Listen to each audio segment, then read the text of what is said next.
പത്തരമാറ്റിൽ ഇനി വരാൻ പോകുന്ന ഒരു കിടിലൻ വിശേഷങ്ങളൊക്കെ അടങ്ങിയിട്ടുള്ള ഒരു അടിപൊളി എപ്പിസോഡിൻ്റെ റിവ്യൂയിലേക്ക് എല്ലാവർക്കും സ്വാഗതം. നമ്മുടെ വേണുവിനും രേവതിക്കും അനാമികക്കൊക്കെ നല്ല 8ന്റെ പണി തന്നെ കിട്ടുന്നുണ്ട്. അപ്പോൾ അങ്ങനെയുള്ള ഒരു കിടിലൻ എപ്പിസോഡിൻ്റെ റിവ്യൂ ആണ് കേട്ടോ പറയുന്നത്. അപ്പോൾ നമുക്ക് വീഡിയോയിലോട്ട് പോയാലോ? അങ്ങനെ നമ്മുടെ അനാമിക ഒരു ദിവസം രേവതിയെ വിളിച്ചു പറയുകയാണ്, അമ്മേ എനിക്കിവിടെ ബോറടിച്ചിട്ട് വയ്യ, അനിയാണെങ്കിൽ എന്നെ പുറത്തേട്ട് കൊണ്ടുപോകുന്നുമില്ല. ഞാൻ പുറത്തേക്കൊക്കെ ഒന്ന് പോയിട്ട് എത്ര നാളായെന്നറിയോ? എത്രയെന്ന് വെച്ചാൽ ഇതിനകത്ത് തന്നെ അടച്ചു പൂട്ടിയിരിക്കുന്നത്. അതുകൊണ്ട് അമ്മ ഒരു കാര്യം ചെയ്യേ, അച്ഛനെയും കൂട്ടി ഇങ്ങോട്ട് വാ, എന്നിട്ട് നമുക്ക് ഷോപ്പിങ്ങിനൊക്കെ പോയിട്ട് എല്ലായിടത്തും കറങ്ങിയിട്ട് തിരിച്ചു വരാം എന്ന് പറയുമ്പോൾ ഇത് കേൾക്കേണ്ട താമസം വേണുവും രേവതിയും കൂടെ അനന്തപുരയിലെത്തി. അവർ അനാമികയെയും കൂട്ടി ശേഷം 3 പേരും കൂടെ ഷോപ്പിങ്ങിനൊക്കെ ആയിട്ട് പുറത്തു പോവുകയാണ്. പോകുന്നതിനിടയിൽ വേണു ഓർമ്മിപ്പിക്കുന്നുണ്ട് അനാമികയെ, മോളെ എൻ്റെ കയ്യിൽ 5ന്റെ പൈസ ഇല്ല, മോള് എല്ലാ ചിലവും എടുക്കാമെന്ന് പറഞ്ഞിട്ടാണല്ലോ അച്ഛൻ കൂടെ വരുന്നത്. അതുകൊണ്ട് ഇനി എന്ത് മേടിച്ചാലും മോള് തന്നെ പൈസ കൊടുത്തേക്കണേ എന്നൊക്കെ പറയുന്നത് കേട്ട് അതൊക്കെ ഞാൻ കൊടുത്തോളാം അച്ഛാ. അനിയുടെ പേഴ്സിൽ നിന്ന് ഞാൻ ആവശ്യത്തിലധികം പൈസ എടുത്തിട്ടുണ്ട്, അതോർത്ത് അച്ഛൻ വിഷമിക്കേണ്ട. ഇന്നത്തെ ചിലവ് മൊത്തം എൻ്റെ വകയാണ്. വായയ്ക്ക് രുചിയായിട്ട് എന്തെങ്കിലുമൊക്കെ കഴിച്ചിട്ട് എത്ര നാളായെന്നറിയോ? ഇന്ന് എന്തെങ്കിലുമൊക്കെ കാര്യമായിട്ട് കഴിക്കണം എന്ന് അനാമിക പറയുമ്പോൾ അതെ വായയ്ക്ക് രുചിയായിട്ട് വല്ലതും കഴിച്ചിട്ട് കുറേ നാളായി എന്ന് വേണുവും സമ്മതിക്കുന്നുണ്ട്. ഇത് കേൾക്കുന്നതും രേവതി പരിഭവത്തോടെ ചോദിക്കുന്നുണ്ട്, അതെന്താ വേണേട്ട അങ്ങനെ പറഞ്ഞത്? ഞാൻ നിങ്ങൾക്ക് നല്ല ഭക്ഷണമൊന്നും തയ്യാറാക്കി തരുന്നില്ല എന്നല്ലേ ആ പറഞ്ഞതിൻ്റെ അർത്ഥം എന്ന് ചോദിക്കുമ്പോൾ, എൻ്റെ രേവതി, നല്ല ഭക്ഷണമൊക്കെ തയ്യാറാക്കണമെങ്കിൽ അതിനനുസരിച്ച് ക്യാഷ് മുടക്കണം. മീനും ഇറച്ചിയും ഒക്കെ കഴിക്കണമെങ്കിൽ നല്ല പൈസ വേണ്ടേ? ഉടനെ രേവതി അത് കേൾക്കുമ്പോൾ അങ്ങനെ പറ, അല്ലാതെ ഞാനുണ്ടാക്കുന്ന കറികൾക്ക് കുറ്റം പറയാൻ നിൽക്കരുത്. ഞാൻ നല്ല ടേസ്റ്റിൽ തന്നെയാണ് എല്ലാം ഉണ്ടാക്കാറ് എന്ന് പറയുന്നുണ്ട് രേവതി. ഇവർ 2 പേരും തമ്മിലുള്ള സംസാരം കേട്ട് ഒന്ന് നിർത്തുന്നുണ്ടോ? നമ്മളിപ്പോൾ പുറത്ത് വന്നിരിക്കുകയാണ്, എല്ലാവരും നമ്മളെ ശ്രദ്ധിക്കും. അതുകൊണ്ട് 2 പേരും ഒന്ന് വായടക്കി വെക്ക്. ഞാനിപ്പോഴേ അനന്തപുരിയിലെ മരുമകളാണ്. അങ്ങനെയുള്ളപ്പോൾ നിങ്ങളുടെ ഈ ദാരിദ്ര്യം പറച്ചിൽ ആരെങ്കിലും കേട്ടാൽ എനിക്കാണ് അതിൻ്റെ മോശം. അതുകൊണ്ട് തൽക്കാലം ഒന്നും മിണ്ടാതിരിക്കാൻ അവരെ ഉപദേശിക്കുന്നുണ്ട് അനാമിക. അങ്ങനെ അനാമികയും വേണുവും രേവതിയും കൂടി ഒരു റെസ്റ്റോറൻറ്റിലേക്കാണ് കേട്ടോ ആദ്യം തന്നെ പോകുന്നത്. അവരങ്ങനെ നല്ല ഭക്ഷണമൊക്കെ ഓർഡർ ചെയ്ത് വെയിറ്റ് ചെയ്ത് കൊണ്ടിരിക്കുകയായിരിക്കും. എന്നാൽ ഇതേ സമയത്താണ് അവരുടെ തൊട്ടപ്പുറത്ത് ടേബിളിൽ വേറെ ഒരാൾ അനാമികയെ തന്നെ ഇങ്ങനെ ശ്രദ്ധിച്ചു കൊണ്ടിരിക്കുന്നത്. അനാമികയാണെങ്കിൽ അയാളെ കാണുന്നുമില്ല. ഭക്ഷണമെല്ലാം കഴിച്ച് ബില്ലും കൊടുത്ത് അനാമികയും കുടുംബവും അവിടെ നിന്ന് ഇറങ്ങാൻ തുടങ്ങുമ്പോഴേക്കും അയാൾ അപ്പോഴും അനാമികയെ തന്നെ ശ്രദ്ധിച്ചു കൊണ്ടിരിക്കുകയാണ് കേട്ടോ. ആ സമയം രേവതി അനാമികയോടായിട്ട് പറയുന്നുണ്ട്, മോളെ ഞാൻ കുറച്ച് നേരമായിട്ട് ശ്രദ്ധിക്കാം. മോളെ തന്നെ ശ്രദ്ധിച്ചുകൊണ്ട് അവിടെ ഒരാൾ നിൽക്കുന്നുണ്ട്. ഇത് കേൾക്കുന്ന അനാമിക എവിടെ എന്ന് ചോദിച്ച് തിരിഞ്ഞു നോക്കുന്നതും അയാളെ കണ്ട് ശരിക്കും അങ്ങ് നടുങ്ങുന്നുണ്ട് കേട്ടോ നമ്മുടെ അനാമിക. അത് അനാമികയുടെ മുൻ കാമുകനാണ് ദർശൻ. ദർശനെ കണ്ട് ആകെ ഷോക്കഡായിട്ട് നിൽക്കുന്നുണ്ട് അനാമിക. എന്നിട്ട് വേണുവിനോടായിട്ട് പറയുന്നുണ്ട്, അമ്മേ അത് ദർശനാണ്.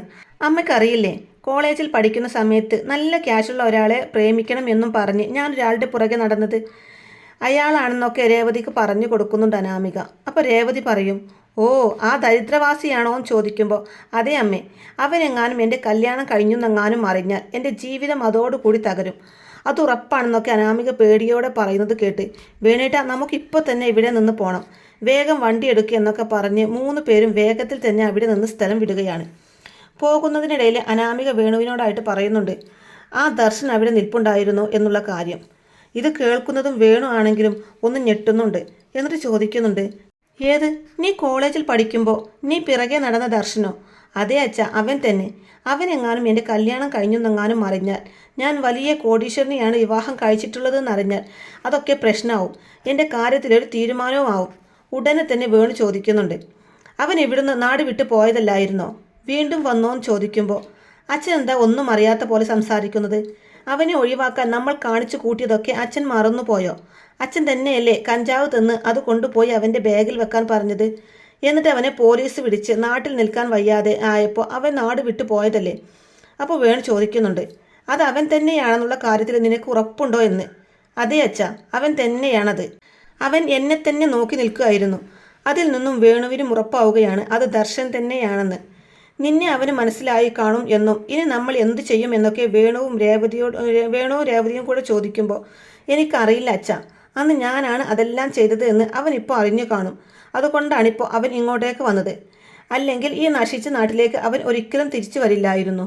എനിക്കാണെങ്കിൽ പേടിച്ചിട്ട് കയ്യും കാലും വിറക്കുന്നുണ്ട്. അല്ലെങ്കിൽ തന്നെ അനന്തപുരിയിൽ ഇപ്പോൾ എൻ്റെ പേരിൽ തുടർച്ചയായി ഓരോ പ്രശ്നങ്ങളാണ്. ഇനി ഇതും കൂടെ ആയാൽ എനിക്ക് ഓർക്കാൻ പോലും വയ്യ. എന്തായാലും നമുക്ക് വീട്ടിലേക്ക് പോവാം. ഇപ്പോൾ ഷോപ്പിംഗ് ഒന്നും വേണ്ട. വീട്ടിൽ പോയി ടെൻഷനൊക്കെ മാറിയതിന് ശേഷം വേണം അനന്തപുരിയിലേക്ക് പോവാൻ.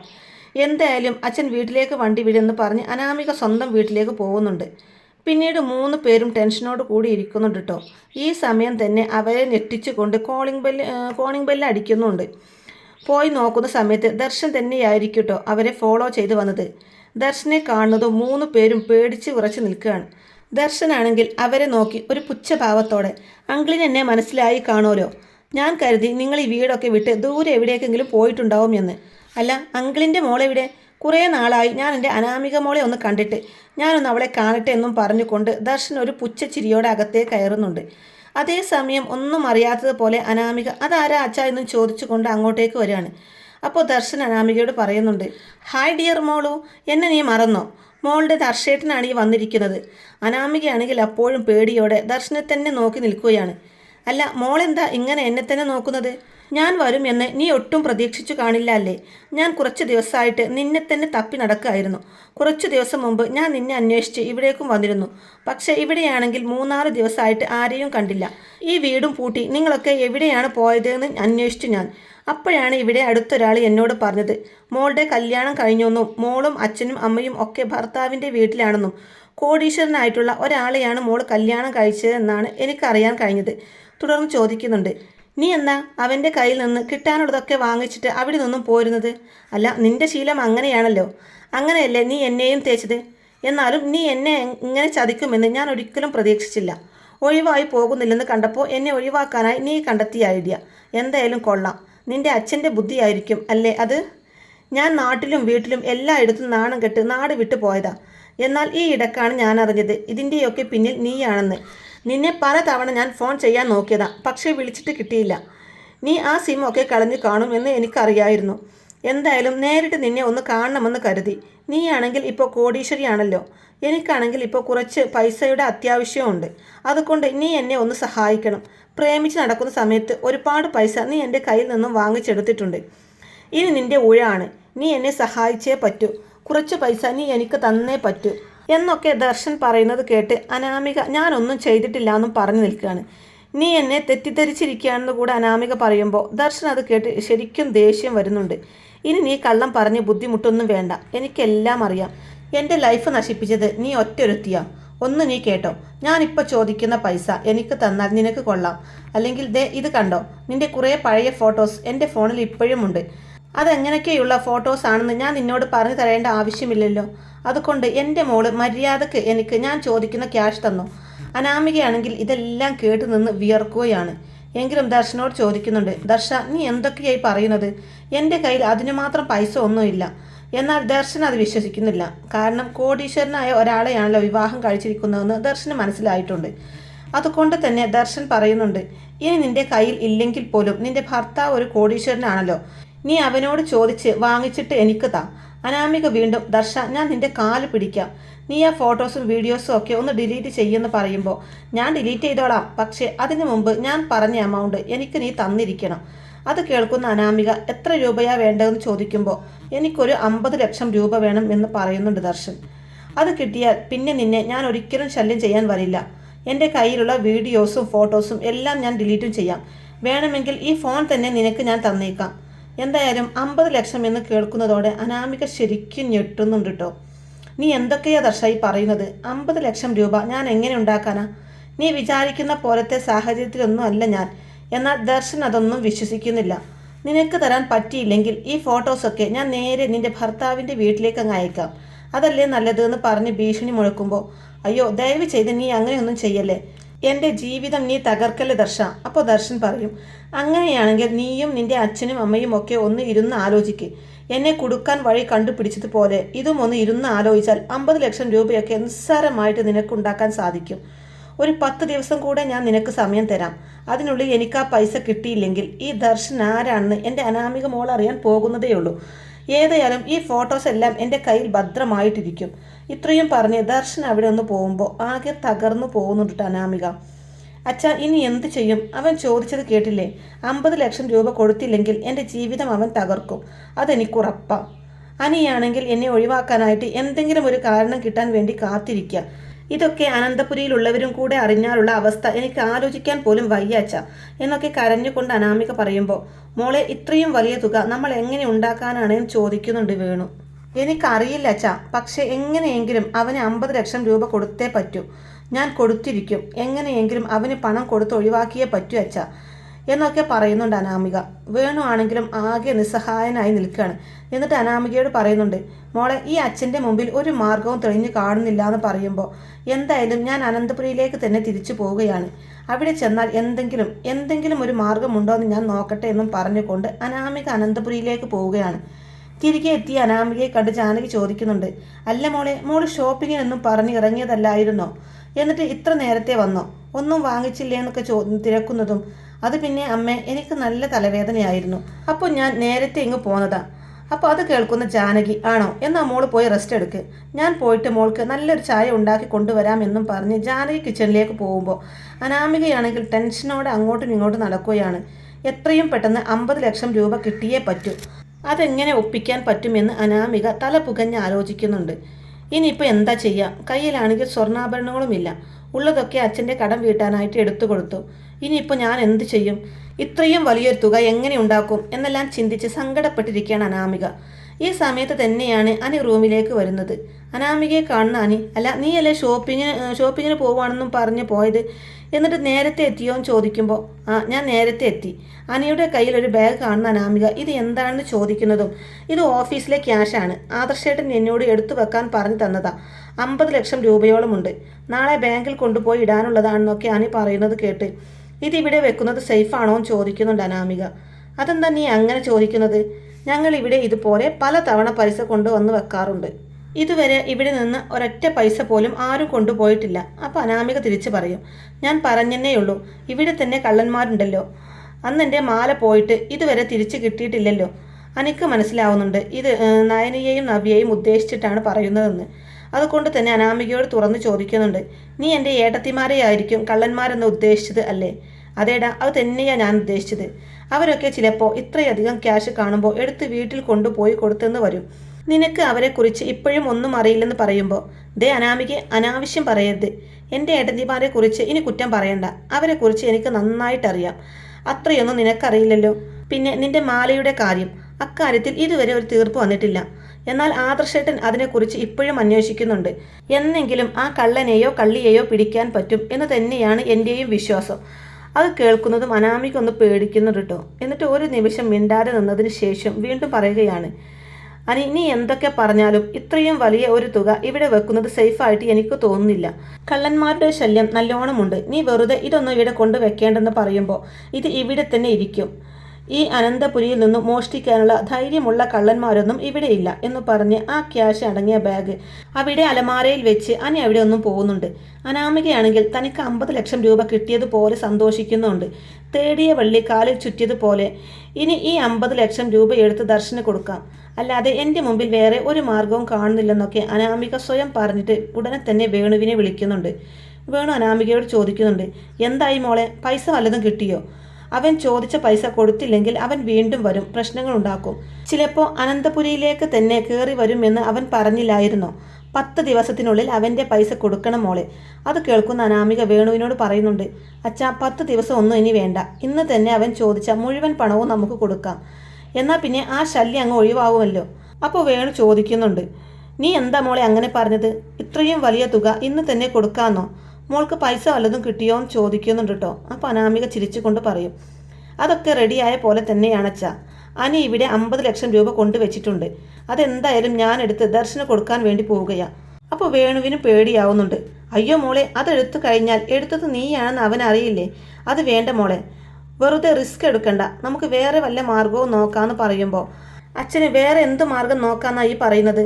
ഇതല്ലാതെ വേറെ ഒരു മാർഗവും നമ്മുടെ മുമ്പിലില്ല. അനി കൊണ്ടുവച്ച ഈ 50 ലക്ഷം രൂപ തന്നെ ദർശനം കൊടുക്കാമെന്ന് പറയുകയാണ് കേട്ടോ അനാമിക. വേണു വീണ്ടും ഉപദേശിക്കുന്നുണ്ട്, മോളെ നീ ഇപ്പോൾ ആ പൈസ എടുത്തുകൊണ്ട് പോയാൽ അത് വലിയൊരു പ്രശ്നമായിട്ട് മാറും. ആ മാലയുടെ കാര്യം തന്നെ മോൾക്ക് ഓർമ്മയില്ലേ? എല്ലാവരും അത് മറന്നെങ്കിലും ആദർശമൊക്കെ ഇപ്പോഴും അതിൻ്റെ പിറകിൽ തന്നെയുണ്ട്. അതുകൊണ്ട് മോൾ ഈ സാഹസത്തിന് മുതിരുന്നതിന് മുമ്പ് ഒന്ന് ആലോചിക്കാൻ വേണു ഉപദേശിക്കുമ്പോൾ അനാമിക പറയുന്നുണ്ട്, അതിന് ഞാനല്ലല്ലോ അച്ഛ ഈ പണം എടുക്കുന്നത്. അതെ, ദർശൻ തന്നെ വന്നെടുത്തോളും. അവനെ വിളിച്ച് ഞാൻ കാര്യങ്ങളൊക്കെ പറയാം. അവൻ രാത്രി ആരും കാണാതെ ഉള്ളിലോട്ട് വന്നാൽ മതി. എന്നിട്ട് ഈ പൈസയുമായിട്ട് സുഖമായിട്ട് അവന് പുറത്തേക്ക് പോവുകയും ചെയ്യാം. അപ്പോൾ പിന്നെ എൻ്റെ പേരിൽ ഒരു പ്രശ്നവും ഉണ്ടാവില്ലല്ലോ. അവന് കിട്ടേണ്ടത് അവന് കിട്ടുകയും ചെയ്തോളും. ഏതായാലും ആ ഒരു മാർഗം വേണുവിനും ഇഷ്ടപ്പെടുന്നുണ്ട്. അതെന്തായാലും കൊള്ളാമെന്ന് പറയുന്നുണ്ട്. അനാമിക ഉടനെ പറയുന്നുണ്ട്, അച്ഛാ, ഈ കാര്യത്തിൽ എനിക്ക് റിസ്ക് എടുക്കാതിരിക്കാൻ പറ്റില്ല.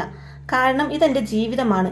അവനെങ്ങാനും ഞങ്ങൾ തമ്മിലുള്ള ഫോട്ടോ ഇവിടെ ആർക്കെങ്കിലും അയച്ചു കൊടുത്താൽ അന്നത്തോടെ എൻ്റെ കാര്യത്തിലൊരു തീരുമാനമാകും. ഞാൻ പറഞ്ഞല്ലോ, എനിക്ക് എങ്ങനെയെങ്കിലും അവനെ ഒന്ന് ഒഴിവാക്കി കിട്ടണം. അത് മാത്രമേ ഉള്ളൂ ചിന്ത. അതിൻ്റെ കൂടെ ഇങ്ങനെയൊരു കാരണം കിട്ടിയാൽ ഞാൻ എന്നേക്കുമായി അനന്തപുരിയുടെ പടി ഇറങ്ങേണ്ടി വരും. പണം കൊടുത്തില്ലെങ്കിൽ ആ ദർശനം എന്തും ചെയ്യും. അത്രയ്ക്കും വാശിയാണ് അവൻ എന്നോട്. അങ്ങനെ വേണുവുമായി സംസാരിച്ചതിന് ശേഷം അനാമിക ദർശനെ വിളിക്കുന്നുണ്ട് കേട്ടോ. ശേഷം പറഞ്ഞു കൊടുക്കുന്നുണ്ട്, ദർശ, പൈസയൊക്കെ റെഡിയാണ്. പക്ഷേ അതിരിക്കുന്നത് എൻ്റെ കയ്യിലല്ല. എൻ്റെ ഭർത്താവ് അലമാരക്കകത്ത് 50 ലക്ഷം രൂപ കൊണ്ടുവച്ചിട്ടുണ്ട്. ഇന്ന് രാത്രി തന്നെ നീ ഇങ്ങോട്ട് വരണം. എന്നിട്ട് ആ പൈസ എടുത്തോണ്ട് പൊക്കോ. ഈ വീടിനകത്ത് കയറി പറ്റാനുള്ള എല്ലാ മാർഗവും ഞാൻ പറഞ്ഞു തരാം. നീ ആ പണം എടുത്ത് ആരും കാണാതെ ഇവിടെ നിന്ന് പോയാൽ മാത്രം മതി.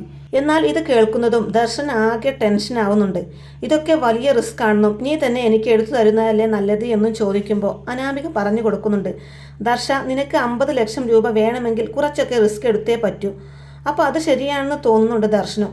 ശേഷം അനാമികയോട് നിന്റെ പ്ലാൻ എന്താണെന്ന് ചോദിക്കുമ്പോൾ അനാമിക എല്ലാ കാര്യങ്ങളും ദർശൻ്റെ അടുത്ത് പറയുന്നുണ്ട്. അങ്ങനെ അന്ന് രാത്രി സമയത്തോടടുക്കുന്നതും അനാമികക്ക് നല്ല ടെൻഷനാവുന്നുണ്ട്. ഇനി അഥവാ പിടിക്കപ്പെട്ടാൽ അവൻ എൻ്റെ പേരെങ്ങാനും പറയുമോ എന്നൊക്കെ ഓർത്ത് ശരിക്കും ടെൻഷൻ അടിക്കുകയാണ് അനാമിക. കുറച്ച് കഴിയുമ്പോഴേക്കും അനി റൂമിലോട്ട് വരുന്നുണ്ട്. അനി ഫുഡൊക്കെ കഴിച്ച് ഫ്രഷ് ആയിട്ട് വന്ന് കിടക്കുകയാണ്. അനാമികയാണെങ്കിലും അന്നത്തെ ദിവസം ഒരു തർക്കത്തിനൊന്നും നിൽക്കാതെ ഉറക്കം നടിച്ച് അനിയുടെ അടുത്ത് തന്നെ കിടക്കുന്നുണ്ട്. അങ്ങനെ പ്ലാൻ ചെയ്തതുപോലെ ഏകദേശം ഒരു 12:30 ഒക്കെ ആകുമ്പോൾ അനാമിക എണീക്കുന്നുണ്ട്. അനി ഉറങ്ങിയോ നോക്കുന്ന സമയത്ത് അനി നല്ല ഉറക്കത്തിലായിരിക്കും.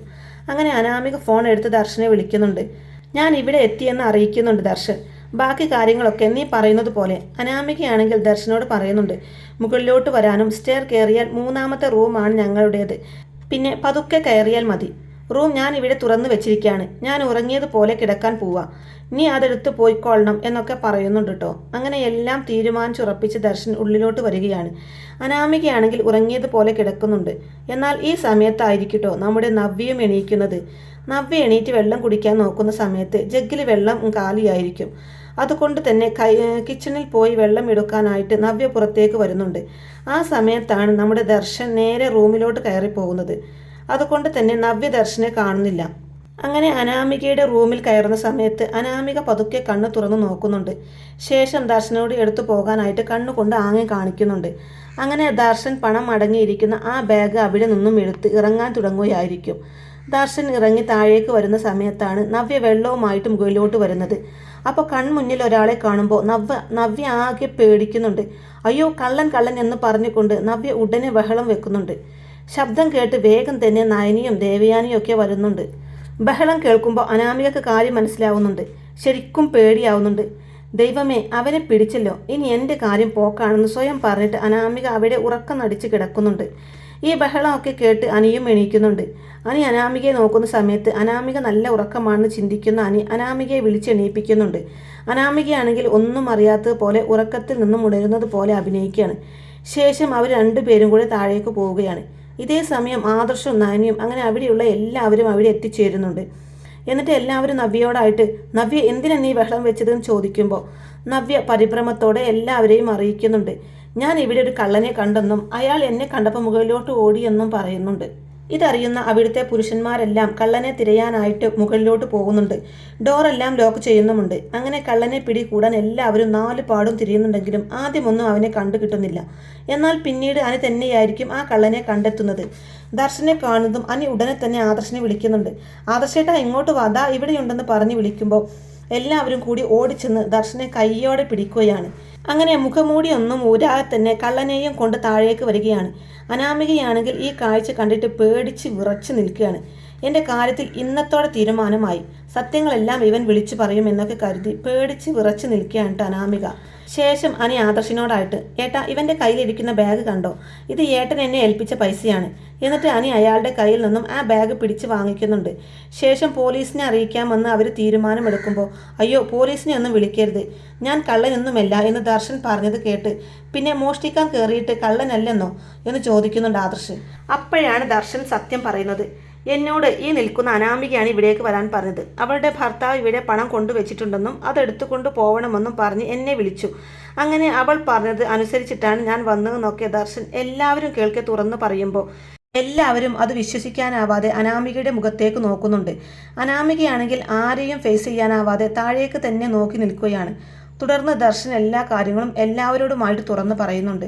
എല്ലാം അറിയുമ്പോഴേക്കും മുത്തശ്ശൻ പറയുന്നുണ്ട്, മോനെ അനി, നീ ഇപ്പം തന്നെ ആ വേണുവിനോടും രേവതിയോടും ഇങ്ങോട്ട് വരാൻ പറ. അങ്ങനെ വേണുവിനെയും രേവതിയെയും രാത്രിക്ക് രാത്രി തന്നെ അനന്തപുരിയിലേക്ക് വിളിച്ചു വരുത്തുന്നുണ്ട്. അതിനുശേഷം മുത്തശ്ശൻ അവരോടായിട്ട് പറയുന്നുണ്ട്, നിങ്ങളുടെ മകളെ ഇനിയും ഈ കുടുംബത്തിൽ മരുമകളായിട്ട് നിർത്താൻ ബുദ്ധിമുട്ടുണ്ട്. ഇതുവരെ അവൾ ഇവിടെ കാണിച്ചു കൂട്ടിയതെല്ലാം കണ്ടില്ലെന്ന് നടിച്ചു. പക്ഷേ ഇതെങ്ങനെ വിടാൻ പറ്റില്ല. ഇപ്പോൾ തന്നെ വേണുവിൻ്റെ മകളെ വീട്ടിലേക്ക് കൂട്ടിക്കൊണ്ടു പൊക്കോ. ഇല്ലെങ്കിൽ ഞങ്ങൾക്ക് വേറെ നടപടി എടുക്കേണ്ടി വരും. ഇനിയും ഞങ്ങൾക്കിത് ക്ഷമിക്കാൻ പറ്റില്ല. ഈ കുടുംബത്തിന് ഇത്രയധികം ദോഷം വരുത്തി വെക്കുന്നവളെ ഇവിടെ വേണ്ടാവും തന്നെ തീർത്ത് പറയുകയാണ് കേട്ടോ മുത്തശ്ശൻ. അങ്ങനെ മുത്തശ്ശൻ്റെ കടുത്ത തീരുമാനത്തിൽ വേറെ നിവൃത്തിയില്ലാതെ ആ രാത്രി തന്നെ അനാമികയെ വീട്ടിലോട്ട് കൂട്ടിക്കൊണ്ടു പോവുകയാണ് വേണുവും രേവതിയും കൂടെ. അപ്പോൾ ഇങ്ങനെയൊക്കെയുള്ള നല്ല രസകരമായ കിടുക്കൻ വിശേഷങ്ങളൊക്കെയാണ് കേട്ടോ ഇനി പത്തരമാറ്റിൽ വരാനിരിക്കുന്നത്. അപ്പോൾ ഈ റിവ്യൂ ഇഷ്ടമായിട്ടുണ്ടെന്നുണ്ടെങ്കിൽ വീഡിയോ ലൈക്ക് ചെയ്യാനും ചാനൽ കൂടി ഒന്ന് സബ്സ്ക്രൈബ് ചെയ്ത് സപ്പോർട്ട് ചെയ്യാനും മറക്കല്ലേ ഫ്രണ്ട്സ്. താങ്ക്